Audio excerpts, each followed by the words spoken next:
Bonjour et bienvenue sur la Space TV. Nous sommes ici au Salon des productions animales à Rennes, en Bretagne. J'ai le plaisir de recevoir donc sur le plateau Monsieur Sidi Touré. Bonjour.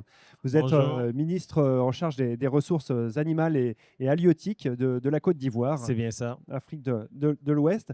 Est-ce que déjà, tout d'abord, c'est votre première venue au Space? Vous étiez déjà venu? Ouais. Non, c'est la toute première fois, mais le space est très bien connu dans mon pays, la Côte d'Ivoire, et je ne pouvais pas rater ce rendez-vous des professionnels de la production animale. Mhm. Qu'est-ce que vous êtes venu chercher? Pourquoi venir ici à Rennes aujourd'hui? Je l'ai dit tantôt, c'est le rendez-vous des professionnels français, rennais, français, mais aussi européens, on va dire même mondial, au niveau mondial. Et bien sûr, en tant que ministre en charge du développement de la politique de l'élevage dans mon pays, il est bon que j'y sois aussi pour m'inspirer des succès, des réussites françaises internationales qui sont proposées dans cet espace d'échange et de partage. Alors pour le public français, parlez-nous un peu de l'agriculture ivoirienne.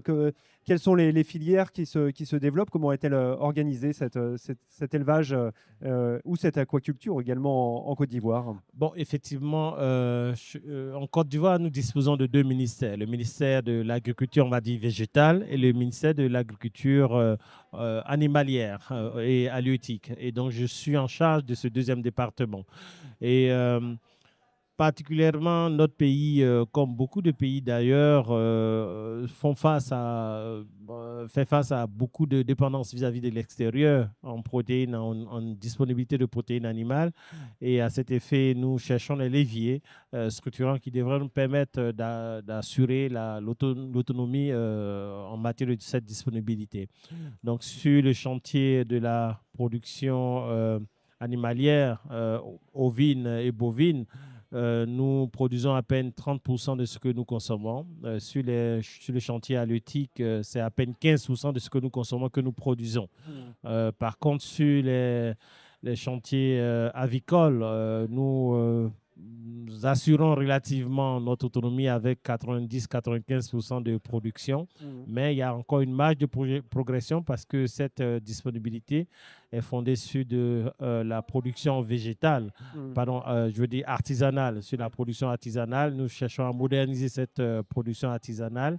Et sur les œufs, nous sommes à 110-115% de couverture de nos besoins. Et là aussi, nous avons de la marge à faire.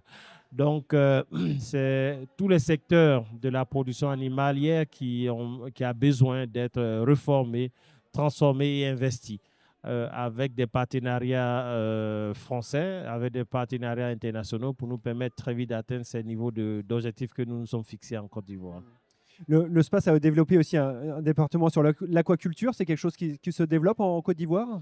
L'aquaculture, c'est un secteur dans lequel, comme je dis, nous avons une forte dépendance. Et donc, nous envisageons dans les 2-3 prochaines années très vite atteindre les chantiers d'autosuffisance, puisque sur 115 000 tonnes que nous produisons, nous avons un besoin d'approvisionnement de près de 650 000 tonnes. Donc, vous voyez, la marge de production est importante. Et quand je dis production, ce n'est pas seulement le chantier de la production, vous avez aussi la transformation, la distribution, en fait, toute la chaîne de valeur qui a besoin d'être investie avec les investisseurs. Avec qui est-ce que vous êtes venu entourer aujourd'hui au SPAS de Côte d'Ivoire? Des professionnels des secteurs, des entreprises, par exemple? Oui, ce sont certes des producteurs, des producteurs locaux ivoiriens, des interprofessions de la filière animale en Côte d'Ivoire, mais aussi avec les spécialistes du ministère de l'Agriculture qui nous accompagnent aussi parce que le ministère de l'Agriculture y a un intérêt à travers l'alimentation du bétail, mais aussi à travers un grand salon se projette pour l'année prochaine, qui est le Sahara, qui est très connu des acteurs, les professionnels de la production animalière en France, mais aussi le CELAB, le sommet de l'élevage qui aura lieu le 22 novembre de cette année 2024. D'accord. Est-ce que vous avez trouvé des exposants là sur le salon qui puissent répondre déjà un peu à vos besoins, à vos problématiques que vous pouvez avoir en Côte d'Ivoire?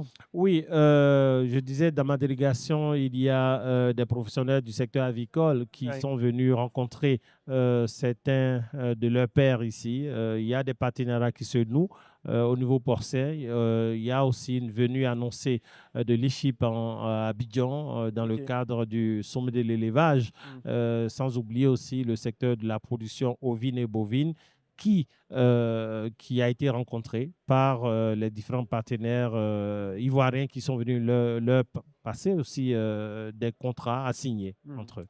Qu'est-ce qui vous a plu dans votre visite? Est-ce qu'il y a des choses qui vous ont marqué, que vous avez remarqué particulièrement? Oui, c'est la richesse de ce salon parce que je me suis laissé dire que c'est un salon qui a plusieurs années d'expérience et il y a une pluralité d'expositions, d'expertise aussi présente sur cet espace. Et nous apprécions cela. Cette richesse aussi fait la particularité du space, où les professionnels se parlent entre eux, ils utilisent le même langage, ils se comprennent et ils ont les mêmes problèmes. Qu'on soit en France ou bien en Afrique, ce sont les mêmes problèmes que nous sommes amenés à gérer quand nous sommes exploitants, producteurs, même quand nous sommes dans d'autres chaînes de valeur autres que de la production. Donc, je pense que c'est complémentaire et nous nous enrichissons les uns les autres. Eh bien, Monsieur Sidi Touré, je vous remercie, puis je vous souhaite une très belle visite en France et bien sûr au space à travers les allées du salon. Et vive le space. Et vive le space. Merci, monsieur. Merci beaucoup.